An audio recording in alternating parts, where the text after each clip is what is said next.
नमस्कार विद्यार्थी मित्रांनो, स्वागत आहे तुमचं आपल्या ऑनलाईन प्लॅटफॉर्मला, ज्याचं नाव कसं मास्तर म्हणतील तसं. आज आपण काय बघणार आहोत? सरळ व्याज. सरळ व्याजाचे डिटेल जे आहेत, डिटेल प्रश्न ते आपण आधीच्या व्हिडिओत बघितलेले आहेत. आधी एक लेक्चर अपलोड झालेलं आहे. आता सरळ व्याजाचे जे आज उदाहरणं बघतोय आपण, ते पट्टीचे उदाहरण आहेत. म्हणजे पट असणे किंवा व्याजाचा दर सारखा असणे. मागच्या वेळेस आपण काय बघितलं? SI बरोबर PRT भागिले 100 या सूत्रावर आधारित सर्व उदाहरणं आपण संपवलेत. मग आजपासून आपण काय करतोय? आज जे हे सेशन आहे हे सरळ व्याजाचे मिश्र उदाहरण आहेत. बघा, पहिलं उदाहरण काय बघा? एका रकमेची 5 वर्षाची रास 8,000 रुपये व 3 वर्षाची रास 6,800 रुपये आहे. तर ती रक्कम कोणती, म्हणजे मुद्दल कोणती? या प्रकारच्या उदाहरणात काय माहिती का? मांडणी अशी करून घ्यायची. इथं लिहायचं रास आणि इकडे लिहायचं वर्ष. इथं वर्ष लिहायचं आणि इकडं काय लिहायचं? रास. बरोबर, वर्ष आणि काय? रास. मग किती वर्ष? एका रकमेची 5 वर्षाची रास. 5 वर्षाची रास किती रुपये आहे? 8,000 रुपये आहे. त्यानंतर 3 वर्षाची रास 6,800. 3 वर्षाची रास 6,800 रुपये. बरोबर. रास म्हणजे काय? रास शिकवलेलं आहे. मुद्दल आणि व्याज यांचं एकत्रीकरण म्हणजे काय असतं? रास असतं. म्हणजे हे जे 8,000 रुपये, तर 8,000 कसे आहेत? 5 वर्षाचं व्याज आणि ती रक्कम जी आपण काढणार आहे ती याच्यात आहे. बरोबर. मग काय करायचं सर अशा वेळेस? तर तुम्हाला सांगतो, राशीचा फरक इथं लिहायचं नोट. राशीचा फरक म्हणजेच व्याज. राशीचा फरक म्हणजेच व्याज. मग 5 मधनं 3 गेले, किती वर्ष? 2 वर्ष.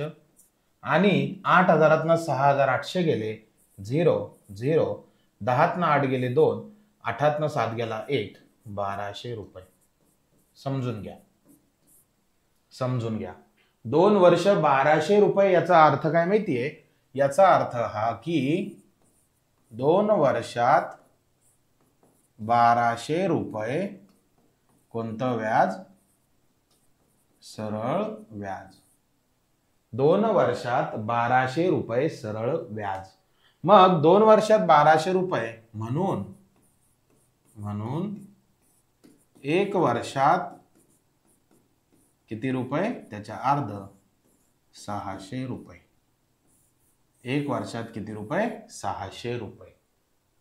हे पहिली स्टेप पटली. मग पुढची स्टेप काय? तर आता मला सांगा, तुम्हाला मुद्दल विचारली ना, मुद्दल विचारली. मग मला सांगा 5 वर्षाची रास किती आहे? 8,000. जर मला इथं लिहायचं काय? मुद्दल. तर मुद्दल म्हणजेच काय? मुद्दल म्हणजे रास मायनस व्याज. हे सूत्र सगळ्यांना माहिती आहे. मुद्दल म्हणजे रास मायनस व्याज. बरोबर. मग रास तुमच्या समोर आहे. किती वर्षाची आहे? एक 5 वर्षाची 8,000 आहे आणि एक 3 वर्षाची 6,800 आहे. मग कुणाचीही निवड करा. जर तुम्ही या 5 वर्षाची निवड केली, याची जर निवड केली, तर किती आहे रास? 8,000 लिहून घ्या. आणि मायनस रास किती वर्षाची आहे? 5 वर्षाची. म्हणून मायनस किती वर्षाचं व्याज? 5 वर्षाचे व्याज. पटतंय? मग आता मला सांगा, 8,000 मायनस एका वर्षाचं व्याज किती आहे? 600. मग 5 वर्षाचं व्याज 5 गुणिले 600. मग काय होणार? 600 गुणिले 5 3,000. म्हणजे 8,000 मायनस किती हजार? 3,000. मग 8 मधनं 3 गेले 5. म्हणजे याचा अर्थ काय? मुद्दल जी आहे किती हजार रुपये आहे? 5,000 रुपये. हे तुमचं उत्तर आहे. पर्याय कितवा? तिसरा. पटलं का? मग काय पटलं? आता तुमच्या डोक्यात काय असेल की सर, जर 3 वर्षाचं जर घेतलं तर मांडणी कशी येणार? ह्या 8,000 ऐवजी 3 वर्षाची रास किती आहे? 6,800 आणि मायनस किती वर्षाचं व्याज? 3 वर्षाचं व्याज. म्हणजे 3 × 18. तर 6,800 मधनं 1,800 गेले तरी पण उत्तर तेच. म्हणजे इथं घेताना तुम्ही कोणतीही रास निवडू शकता. 5 वर्षाची निवडा नाही तर 3 वर्षाची निवडा. पटलं? त्यांनी मुद्दल विचारली, आपल्याकडे मुद्दल आली. क्लिअर आहे? क्लिअर आहे. पुढच्या टाईपमध्ये अजून जास्त क्लिअरिफिकेशन येईल. चला, काय विषय पुढचा? एका रकमेची 4 वर्षाची रास. चला, मांडणी. आता मी काय केलं, थोडा प्रश्न बदललाय. कसा बदललाय? त्यांचं काय म्हणणं आहे, तर काय काढा, व्याजाचा दर काढा. मागच्या उदाहरणात काय काढलं आपण? मागच्या उदाहरणात आपण काय काढलं? मुद्दल काढली. मग या उदाहरणात काय काढायचं तुम्हाला? या उदाहरणात काय काढायचंय? दर काढायचा आहे. मग दराचं सूत्र काय रे बाबा? सर, तुम्ही शिकवलं SI बरोबर PRT भागिले 100. बरोबर. मग R ची किंमत आम्हाला काढायची आहे, तर R बरोबर येणार सर SI गुणिले 100 भागिले SI गुणिले 100 भागिले P गुणिले T. करेक्ट आहे. R ची किंमत काय आहे? SI गुणिले 100 भागिले P गुणिले T. म्हणजे R म्हणजे काय? तुमचा दर आहे. काय तुमचा दर? मग आता हे दर काढण्यासाठी तुम्हाला व्याज लागणार आहे. व्याज आहे का? नाही. तुम्हाला P म्हणजे काय? मुद्दल लागणार आहे. मुद्दल आहे का? नाही. तुम्हाला T लागणार आहे. T आहे का? नाही. एकही राशी आपल्याकडे याच्यातली नाहीये. मग सुरुवातीला आपण P काढू. मागच्या उदाहरणासारखं मांडणी अशी करायची, रास, इकडं काय लिहायचं? इथं लिहायचं वर्ष, इकडं काय लिहायचं? रास. बघा किती वर्ष? 4 वर्ष. 4 वर्षाची रास 1312 आणि 6 वर्ष. मोठी संख्या वर लिहा लागलं तर. मोठी संख्या कुठं लिहा? वरती लिहा. म्हणजे 6 वर्षाची रास 1568 आणि 4 वर्षाची रास 1312. बरोबर आहे. मग आता हे 6 आणि 4, 6 न 4 गेले 2 वर्ष. 2 वर्ष बरोबर 8 न 2 गेले 6, 6 न 1 गेला 5, 5 न 3 गेला 2.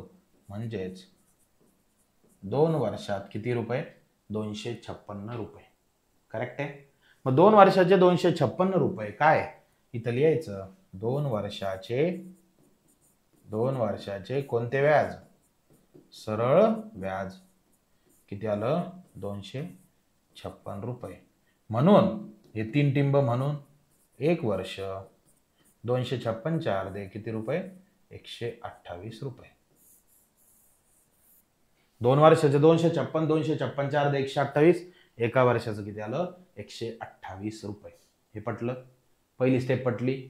मग आता पहिल्या स्टेपमध्ये आपल्याला काय काढायचंय? P काढायचंय. मग इथं लिहितो मी आता काय, की मुद्दल काढायचे. मग इथं लिहितो मुद्दल बरोबर रास मायनस व्याज. चला, रास कोणती निवडताय तुम्ही?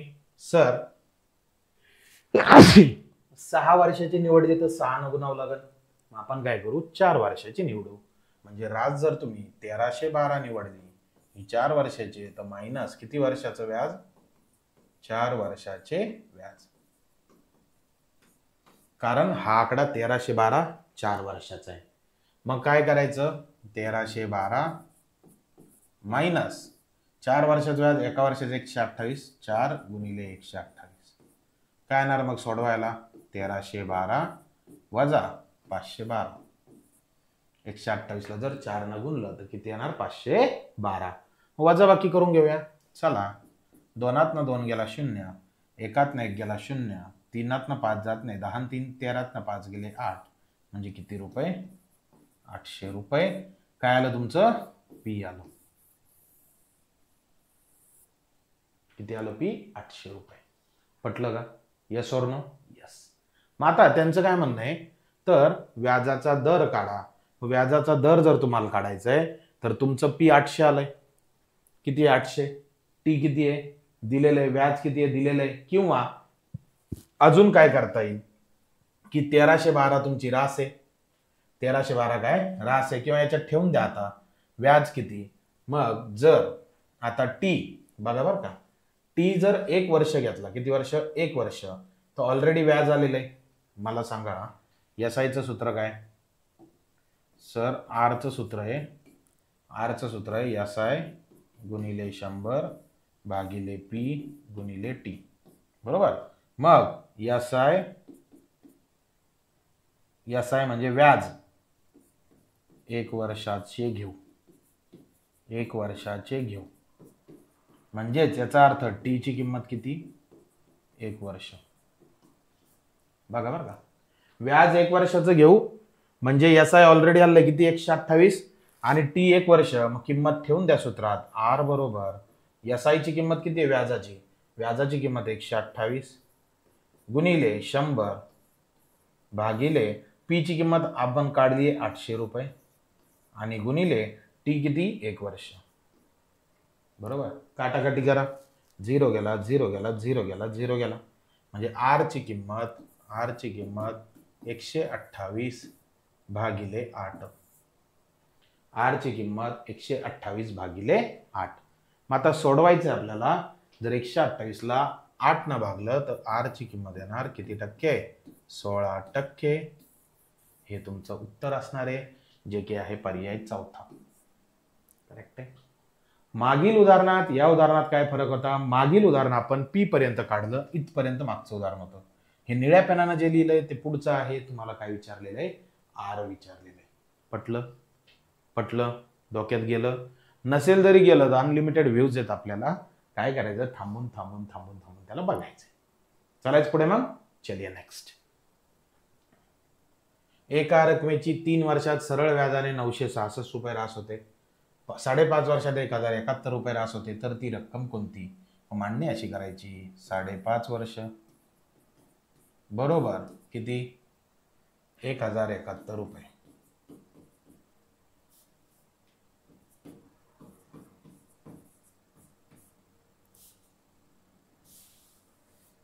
साडेपाच वर्ष बरोबर 1071 रुपये. बरोबर आहे. पुढं किती वर्ष, मग 3 वर्षात सरळ व्याजाने 966 रुपये रास होते, 3 वर्षाची म्हणजे 3.0 वर्ष 966 रुपये. बरोबर. मग आता काय करायचं सर, तर या 5.5 मधनं 3 गेले 2.5 वर्षाची व्याज येणार किती, आता वजा बाकी घ्या, 10 ने 11 6 गेले 5, 7 7 गेला 0, 0 9 जात नाही, वर 10 इकडे 10 9 गेला 1, 105 रुपये. बघा 2.5 वर्षाचं किती आलं, 105 रुपये. म्हणजे आता तुम्हाला किती वर्षात काढावं लागेल, 1 वर्षाचं. मग इथं लिहू कमी, 2.5 वर्षाचं 105, तर 1 वर्ष बरोबर 105 भागिले 2.5, 105 भागिले 2.5. मग आता काय करायचं माहिती तुम्हाला एक फंडा देतो, की हे जे 2.5 आहे ना, या 2.5 ला 5/2 लिहू. 2.5 वर्ष म्हणजे किती, 2.5 वर्ष म्हणजे किती 5/2, 5चे अर्धे. मग तिथं मांडणी करू, 105 भागिले 5/2 बरोबर. मग ते 2 वरती जाणार, म्हणजे 105 गुणिले 2 भागिले 5.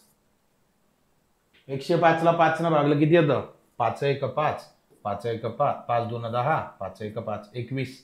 म्हणजे 1 वर्षाचं व्याज, 1 वर्षाचे व्याज आलं 21 दूना 42 रुपये.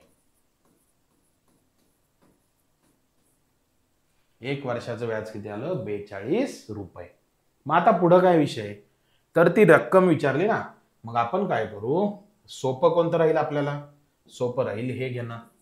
म्हणजे रक्कम विचारली तर रक्कम बरोबर, रक्कम म्हणजेच मुद्दल बरोबर रास मायनस व्याज. बरोबर. रास तुम्ही कोणत्या वर्षाची निवडता, जर 5.5 वर्षाची निवडली तर जास्त दुखणं होईल, 5.5 न गुणावं लागेल.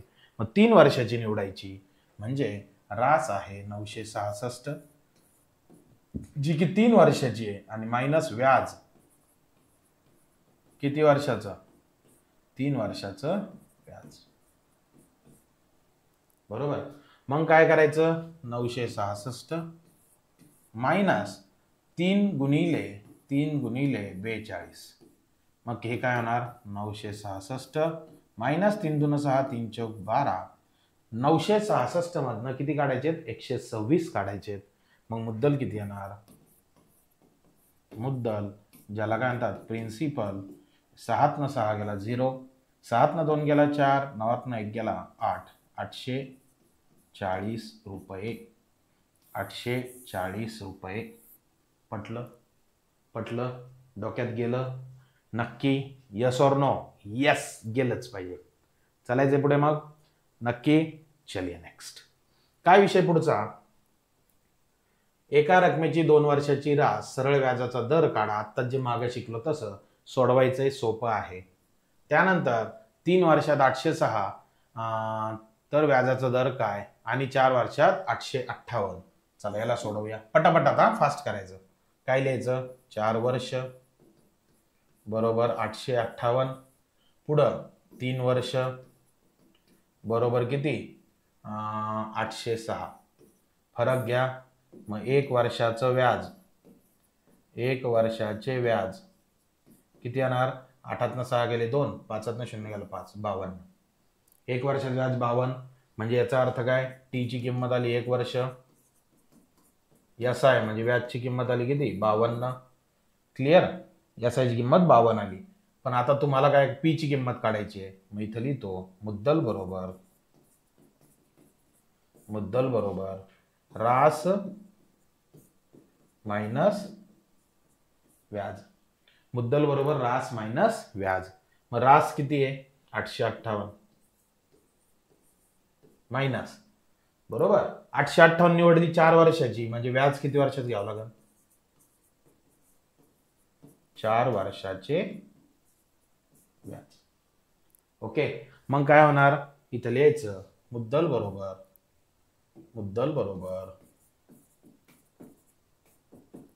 858 मायनस 4 वर्षाचं व्याज म्हणजे 4 गुणिले 52. मग काय होणार ते 4 दून 8 4 25 208. मग 858 208 गेले म्हणजे मुद्दल बरोबर पी बरोबर 8 8 गेला 0 5 0 गेला 5 8 2 गेले 6 650. पी किती आलं 650. आणि तुम्हाला काय काढायचंय तर व्याजाचा दर काय. मग दराचं सूत्र काय आर बरोबर आहे सर एस आय गुणिले 100 भागिले पी गुणिले टी. मग एस आय ची किंमत किती आहे एस आय ची किंमत आहे सर 1 वर्ष हे इथं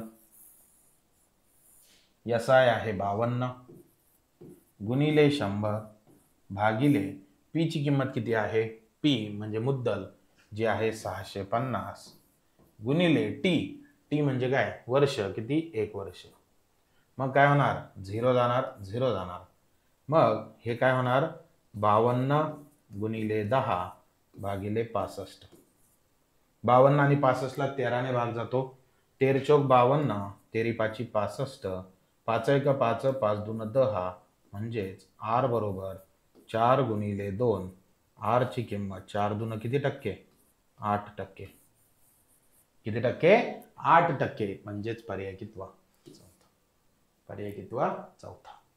पटतंय डोक्यात जातंय क्लिअर आहे काही डाऊट आहे नाही. चालायचं पुढे मग चलिए नेक्स्ट काय विषय सर पुढचा टाइप 7 पुढचा प्रश्न काय कोणत्या दराने एका रकमेची सरळ व्याजाने 15 वर्षात 4 पट होईल. डिटेल मेथड एकदा समजून घ्या आणि मग शॉर्टकट सांगणार. कोणत्या दराने काय विचारलं सरळ व्याजाने 15 वर्षात 4 पट होईल. कोणता दर माहिती आहे का नाही. समजा दर x1 किती मानू x. ओके एका रकमेची रक्कम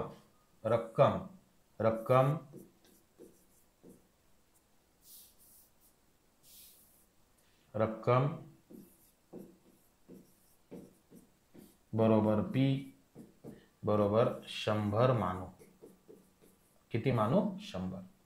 दर मानला x रक्कम पी बरोबर किती 100 मानू. त्यानंतर 15 वर्षात म्हणजे टी ची किंमत टी बरोबर वर्ष बरोबर किती 15. ओके. हा, ज्या ज्या मानलेली रक्कम आहे त्याला बॉक्स करू. समजा दर मानू x, रक्कम मानली 100 आणि टी मानलं किती 15. टी किती मानलंय 15. मग आता पुढं 4 पट होईल. आता मला सांगा 4 पट होईल याचाच अर्थ रास बरोबर, नीट लक्षात द्या, कोणत्या दराने एका रकमेची सरळ व्याजाने 15 वर्षात 4 पट होईल. म्हणजे याचा अर्थ जर रक्कम माझ्याकडे 100 आहे, त्या 100चे 4 पट होणार आहे ना. 100चे 4 पट होणार आहे.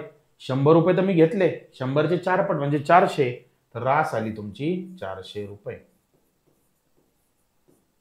400 रुपये. मग रास आली 400, तर व्याज किती येणार? व्याज म्हणजे असं आहे, व्याज येणार रास मायनस मुद्दल. रास मायनस मुद्दल म्हणजे एसआय ची किंमत एसआय बरोबर 400 मायनस मुद्दल आहे 100. बरोबर. मग एसआय म्हणजे व्याज येणार किती रुपये? 300 रुपये. 300 रुपये. पटलं का? यस और नो? यस. विचारलं काय? कोणता दर? मग दराचं सूत्र काय? आर बरोबर सर एस आय गुणिले 100 भागिले पी गुणिले टी. करेक्ट आहे. किमती ठेवून देऊया. मग आर बरोबर आर, आणि आर ची किंमत किती आहे? आर ची किंमत समजा दर किती मानला एक्स, ही आर ची किंमत आहे. मग या सूत्रात सगळ्या किमती ठेवू. म्हणजे एक्स बरोबर किंवा दर एक्स मानू किंवा आर मानू, सेम आहे बरं का. एक्स म्हणजे दर आहे तुमचा, इथे लिहितो मी एक्स बरोबर आर बरोबर एसआय गुणिले 100 भागिले पीटी. मग एक्स ची किंमत, एसआय ची किंमत किती आहे? व्याजाची किंमत आहे 300 गुणिले 100 बरोबर भागिले पी गुणिले टी. पी ची किंमत किती आहे? पी ची आहे 100 गुणिले टी ची किंमत किती आहे? टी वर्ष आहे. किती वर्ष आहे? 15. क्लिअर आहे. मग काय होणार? 100 कटणार म्हणजे एक्स बरोबर 0 0 0 0 300 भागिले किती 15. 300 ला 15 न भागलं, 15 दुना 30, 15 शून्य 0 म्हणजे एक्स बरोबर किती टक्के? 20%. पर्याय तिसरा. किती टक्के? 20%. क्लिअर आहे. डोक्यात गेलं? नक्की. बघा मग आता सर शॉर्टकट सांगा ना. तर शॉर्टकट तुम्हाला सांगतो. पट -1 गुणिले 100 भागिले काळ. काळ नाही, काळ. शॉर्ट. ओके. मग शॉर्ट नुसार सूत्र पट किती पट? 4 पट. मग पटच्या जागी 4 ठेवा. 4 - 1 गुणिले 100 भागिले काळ किती वर्ष? 15 वर्ष. ठेवून द्या 15 वर्ष. मग 4तून 1 गेला 3. मग 3 गुणिले 100 भागिले 15 बरोबर. मग 3ने 15ला भाग जातो. 3 1 3, 3 5 15. 100 ला जर 5 न भागलं येणार उत्तर 20%. 20%. करेक्ट आहे का? करेक्ट आहे. काय सूत्र? मग या प्रकारचं उदाहरण दिसलं की पट -1 गुणिले 100 भागिले काय? काळ. भागिले काय? काळ. क्लिअर. चालायचं पुढे मग? नक्की. चलिए. पुढचं डायरेक्ट आता शॉर्टकटच वापरायचं आहे. चला. काय सूत्र? सूत्र आहे सर पट -1 गुणिले 100 भागिले, आता जे विचारलं इथं काळ घेणार का नाही, किती वर्ष विचारलं ना, म्हणजे इथं काय म्हणता येईल? काळ. आणि इथं काय लिहिता येईल? दर. दिलं दर ना 10% दराने. दर इकडे जाईल किंवा काळ तिकडे येईल, काही फरक पडत नाही. मग पटची किंमत किती आहे? किती पट आहे? दाम दुप्पट. दाम दुप्पट. दुप्पट म्हणजे किती? 2. मग लिहायचं काळ बरोबर 2 - 1 गुणिले 100 भागिले दर किती आहे? 10,000. ओके. मग 2 मधनं 1 गेला 1 म्हणजे 1 गुणिले 100 भागिले 10. 100 ला 10 ने भागलं काळ बरोबर 10% येणार का? नाही. काळ बरोबर किती वर्ष? 10 वर्ष. 10 वर्ष म्हणजेच पर्याय कितवा? दुसरा. पर्याय कितवा? दुसरा. काय सूत्र? पट -1 गुणिले 100 भागिले काय? दर किंवा काळ. पुढचं सोडवायचं लगेच सेकंदात. चला, काय विषय? 10 वर्षात 6 पट, मग 6 - 1 गुणिले 100. वर्ष किती आहे? 10 वर्षात 10. 10 1 10, 10 10 100. 6 ने 1 गेला 5. 5 गुणिले 10 येणार उत्तर किती? 50. म्हणजे किती टक्के? 50% याना. काय उत्तर? याना. करेक्ट आहे. किती पट म्हणले होते ते? 10 वर्षात 6 पट, मग 6 ने 1 गेला 5. 5 गुणिले 100 भागिले 10 वर्ष, म्हणजे 500ला 100 न भागलं, येणार उत्तर किती? 50. क्लिअर? नक्की? चालायचं मग पुढे. चलो नेक्स्ट. काय विषय पुढचा? दशादशे 5 दराने सरळ व्याजाने दाम दुप्पट होण्यास किती वर्ष लागतील? मग परत काय? दाम दुप्पट 2 - 1 गुणिले 100 भागिले दशादशे 5 दराने म्हणजे 5. 2 ने 1 गेला 1 म्हणजे 100 भागिले 5. 100ला 5 न भागलं, येणार उत्तर 20. काय? 20 वर्ष लागतील. किती वर्ष लागतील? 20. पर्याय कितवा? चौथा. कितवा? चौथा. क्लिअर आहे? नक्की? चालायचं पुढे मग. चलिए नेक्स्ट. काय विषय पुढचा? वार्षिक दर काय असेल? सोपं आहे, जमून जाईल. तेच सूत्र आहे. आता टाईप 8. टाईप 8 समजून घ्या. काय विषय? प्रश्न काय? प्रश्न हा आहे की एक रक्कम 7 वर्षात दुप्पट होते तर किती वर्षात चौपट होईल? आता आपल्याला टाइमपास करायचा नाही. का बरं? कारण आपण मागच्या उदाहरणात पूर्ण डिटेल मेथड सांगितली, नंतर शॉर्टकट वापरला. इथं डायरेक्ट शॉर्टकट तुम्हाला देतो. फक्त ध्यानात ठेवायचं होणारी आणि खाली झालेली. काय लिहायचं? होणारी कोण? पट भागिले काय?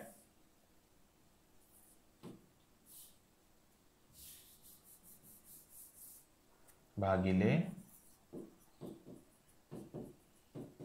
झालेली पट. होणारी पट भागिले झालेली पट -1 -1 कंपल्सरी. कंपल्सरी. आणि गुणिले किती वर्ष आहे ते? 7 वर्ष. तर लिहायचं 7. पटलं का? पटलं? 7 वर्ष तिकडे लिहिले. होणारी भागिले झालेली. बरोबर? होणारी पट. काय म्हणणं आता? होणारी झालेली कशी? 7 वर्षात दुप्पट होते तर किती वर्षात चौपट होईल? होईल म्हणजे ही काय? होणारी. करेक्ट आहे? कोण आहे होणारी? चौपट. मग इथं लिहायचं होणारी पट म्हणजे 4 - 1 भागिले झालेली. 7 वर्षात दुप्पट होते, भूतकाळ. भूतकाळ म्हणजे ही कोण आहे? झालेली. किती? ती दुप्पट आहे. मग 2 - 1 आणि गुणिले किती? 7. क्लिअर? चला मग 4 ने 1 गेला 3. 2 ने 1 गेला 1 गुणिले 7. मग 3ला 1 न भागलं 3च. मग 3 गुणिले 7. 3 7 21 म्हणजे किती वर्ष लागतील? 21 वर्ष लागतील. किती वर्ष लागतील? 21 वर्ष. म्हणजेच पर्याय तिसरा. पर्याय तिसरा. पटतंय? डोक्यात जातंय? गेलंच पाहिजे. चालायचंय पुढे मग. क्लिअर आहे? चलिए नेक्स्ट. काय विषय हो पुढचा? एक रक्कम 10 वर्षात तिप्पट होते. होणारी. काय लिहायचं? होणारी. एक सेकंड हा. होणारी -1 भागिले झालेली -1 गुणिले वर्ष किती? 10 वर्ष. 10 वर्ष. बरोबर? होणारी किती आहे? किती वर्षात 5 पट होईल? म्हणजे 5 - 1 भागिले झालेली किती आहे? किती वर्षात 5 पट होईल? होणारी -1 भागिले झालेली तिप्पट होते 3 - 1 गुणिले किती? 10. ओके. मग 5तून 1 गेला 4 भागिले 3तून 1 गेला 2 गुणिले किती? 10. 2 1 2 5 10 म्हणजे 4 गुणिले 5 4 5 20. 20 काय? किती वर्ष म्हणताय ते? तर येणार उत्तर 20 वर्ष. किती वर्ष? 20 वर्ष, म्हणजे पर्याय कितवा? दुसरा. कितवा? दुसरा. क्लिअर आहे? पटतंय? डोक्यात जातंय? नक्की? चालायचंय पुढे मग? चलिए नेक्स्ट. काय विषय पुढचा? परत तेच, होणारी मायनस झालेली 12 वर्षात 4 पट होते. होणारी किती आता? होणारी आहे 6 पट होण्यासाठी 6 - 1. झालेली किती आहे? 4 पट, 4 - 1 गुणिले किती वर्ष आहे? 12 वर्ष.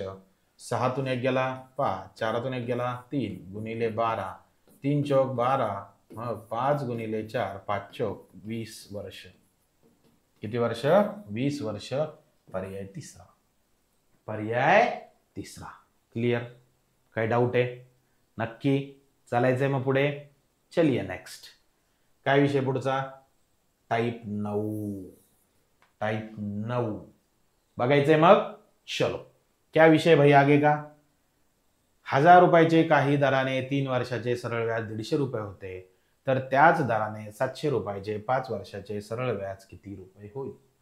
हे जे उदाहरण आहे ना, या उदाहरणात किती प्रश्न आहे माहित तुम्हाला? 2 प्रश्न आहे. किती प्रश्न आहे? 2. पहिला प्रश्न सोडवायचा, पहिल्या प्रश्नातनं जी किंमत आली ती दुसऱ्या प्रश्नात ठेवायची, अशा प्रकारचा हा प्रश्न आहे. बरोबर आहे? चालायचंय मग, सोडवायचंय. चला बघा, मला सांगा 1000 रुपयाचे, पहिल्या वाक्याला अंडरलाईन करतो, 1000 रुपयाचे काही दराने 3 वर्षाचे सरळ व्याज 150 रुपये होते. बरोबर? याची मांडणी आपल्याला करायची. मग 1000 रुपयाचे, मग हे पहिलं वाक्य आहे ना, कोणतं वाक्य हे? पहिलं वाक्य. ओके. काही दराने म्हणजे पहिलं वाक्य काय काढायचंय? दर काढायचा आहे. मग दर तुम्हाला काढायचं म्हणजे आर ची किंमत SI गुणिले 100 भागिले PT. बरोबर आहे? मग काय करतो मी? नीट बघा, मी इथं जे तर काय लिहितोय? P1 T1 SI1. 1 का बरं लिहिलं? पहिल्या वाक्यातलंय म्हणून. तुम्ही म्हणशाल सर मग आर ला का बरं लिहिलं? तर त्यांचं काय म्हणणं आहे? त्याच दराने म्हणजे आर सेम राहणार ना, मग R1 बरोबर R2 म्हणून त्याला काय लिहिलं? सरळ आर लिहिलं. बरोबर? चला, मग SI1 म्हणजे व्याज किती? पहिल्या वाक्यात 150 गुणिले 100 भागिले P1 किती आहे? 1000 रुपये आणि गुणिले T1, टी किती आहे? 3 वर्ष. बघा ना, 1000 रुपये म्हणजे हे P आहे, 3 वर्ष म्हणजे T1 आहे, 150 रुपये म्हणजे SI1 आहे. आर येऊन जाईल इथून. किती येईल आर? मग सोडवा बरं. याला बाजूला सोडवूया, परत लिहू. ते काटाकाटी केल्यावर कळत नाही. 150 गुणिले 100 भागिले 1000 गुणिले 3. 0 0 0 0 0 0 3 शून्य कटलेत. मग आर ची किंमत काय आली? आर बरोबर वरती 15 खाली 3. 15 ला 3 न भागलं 5 म्हणजे आर ची किंमत किती टक्के? 5%. आर ची किंमत किती टक्के? 5%. क्लिअर आहे का? मग हे झालं पहिलं वाक्य. पहिल्या वाक्यातून उत्तर आलं. तुम्हाला मी काय म्हणलं? 2 प्रश्न आहे. 2 प्रश्नात आता पहिल्या प्रश्नाचं उत्तर आलं आर बरोबर 5%. मग आता ब्ल्यू पेन अंडरलाईन करतोय, तर त्याच दराने 700 रुपयाचे सरळ व्याज किती रुपये? हे कोणतं वाक्य? दुसरं वाक्य. कोणतं वाक्य? दुसरं वाक्य. ओके. हा, मग वाक्य झालं. हे वाक्य नाही रे भाऊ, दुसरं काय? वाक्य. चलो, क्लिअर? हा, चला मग आता तर त्याच दराने 700 रुपयाचे, दर तोच, सरळ व्याज विचारलं ना, तर मग सरळ व्याज SI2 बरोबर P2 गुणिले R2 म्हणजे आरच, P2 गुणिले R गुणिले 100 भागिले T2. हे सूत्र पटलं का पहा? हे सूत्र पटलं का बघा? मग आता आहे आपल्याकडं P2 आहे. P2 किती आहे? त्यांनी दिले मुद्दल. तर त्याच दराने 700 रुपयाचे म्हणजे हे 700 रुपये.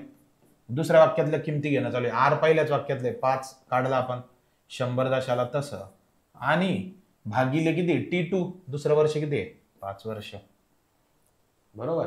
मग 5 गेला म्हणजे 700 गुणिले 100 7 1 7 आणि किती शून्य 4 शून्य म्हणजे किती शून्य 1 2 3 4 हे काय आलं SI2 किधर तो भी शायद गडबड हो गई हमारी। 5 वर्षाचे सरळ व्याज किती P2 घेतलं 700 R घेतलं 5 सरळ व्याज PRT भागिले 100 थोडा गेम झाला आपला। गेम कसा झाला सूत्र काय लिहिलं आपण PRT भागिले 100 तर तसं सूत्र लिहायचं होतं। ओके चला बघा आता काय म्हणणं आहे त्यांचं की R ची किंमत आपली 5% आली। आता दुसरं वाक्य आहे मग काय विचारलं तुम्हाला विचारलं सरळ व्याज किती म्हणजे SI2 बरोबर PRT म्हणजे P2 R आणि T2 भागिले काय 100। ओके मग P2 किती आहे P2 तुमचा आहे P2 700 गुणिले R तुमचा दर आपण काढलाय 5 T2 वर्ष किती आहे 5 भागिले 100 करेक्ट। सोडवा बरं मग 0 गेला 0 गेला 0 गेला 0 गेला मग 7 5 35 35 गुणिले 5 35 गुणिले 5 मग SI2 काय येणार SI2 येणार 5 5 25 5 डोक्यावरती 2 5 3 15 2 17 175 रुपये 175 रुपये पर्याय कितवा पहिला पटतंय डोक्यात जातंय नक्की वाटतंय तुम्हाला शॉर्टकट याला हवाय तर आपण शॉर्टकट याचा काढूया कसा तयार होतो बघा। शॉर्टकट जर काढायचा आहे तर इकडे मी बाजूला लिहितो मला एक सांगा सुरुवातीला तुम्हाला हे R बरोबर 5% मिळालं तर त्याचं सूत्र होतं SI1 गुणिले 100। आता हे 2 नंबरचं सूत्र आहे काय 2 नंबरचं SI2 बरोबर P2 गुणिले R गुणिले T2 भागिले किती 100। मग ही जी R ची किंमत आहे हे जे सूत्र आहे SI1 गुणिले 100 भागिले P1 T1 ते तिथं ठेवूया म्हणजे हे होणार P2 गुणिले SI1 गुणिले 100 गुणिले हे T2 आणि भागिले P1 T1 बघा बरं का खूप जबरदस्त लिहून दिले मी तुम्हाला म्हणजे P2 गुणिले SI1 गुणिले 100 गुणिले T2 मग हे भेटणार SI2। मग काय होणार हे जरा व्यवस्थित मांडणी जर केली तर P2 T2 जवळ लिहू P2 T2 भागिले P1 T1 आणि P2 T2 भागिले P1 T1 गुणिले SI आणि गुणिले किती 100 SI P2 T2 थोडं बाजूला लिहू असं SI1 गुणिले P2 गुणिले T2 गुणिले 100 भागिले P1 T1 बघा काय लिहिलं वाचन कसं करायचं P2 T2 भागिले P1 T1 गुणिले SI1 गुणिले काय 100। चला बरं मग आणि हे खाली पण 100 आहे हे खालचे 100 राहिले लिहायचे म्हणजे हे इथंच गुणिले काय होणार हे 100 करेक्ट आहे म्हणजे 100 गेला तर या 100चं काही काम नाही म्हणजे आपण याला उडवू शकतो